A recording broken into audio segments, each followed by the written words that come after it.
మీరు ఒక ప్రాపర్టీ కొనాలి అని అనుకున్నప్పుడు don't make a decision just by visiting site once with your friends or relatives. You go alone, see it, and you go with friends, you go with relatives.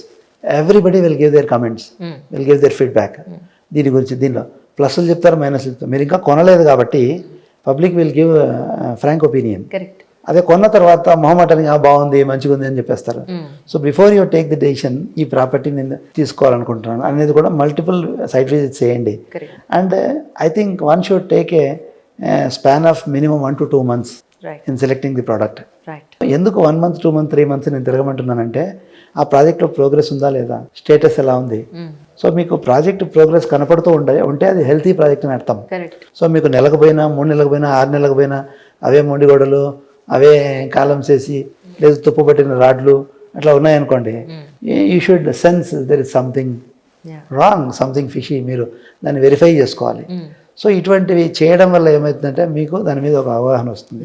తర్వాత చుట్టుపక్కల projects కూడా తిరగండి.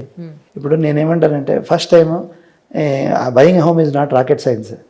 మీరు 10 వెంచర్లకు వెళ్తే 10 మంది వాళ్ళే నేర్పిస్తారు, సార్ దానిలో అది బాగాలేదు సార్, ఇది బాగుంది అని చెప్తారు. 10 వెంచర్లు జరిగితే ప్రతి ఒక్కరు ఏం చెప్తారంటే వేరే ప్రాజెక్ట్ నెగిటివ్స్ చెప్తారు, వాళ్ళ పాజిటివ్స్ చెప్తారు. It is up to you to collate everything and decide what are plus, what are minuses, what is truth, what is lie. దాని మీద డెసిషన్ తీసుకోవాలి.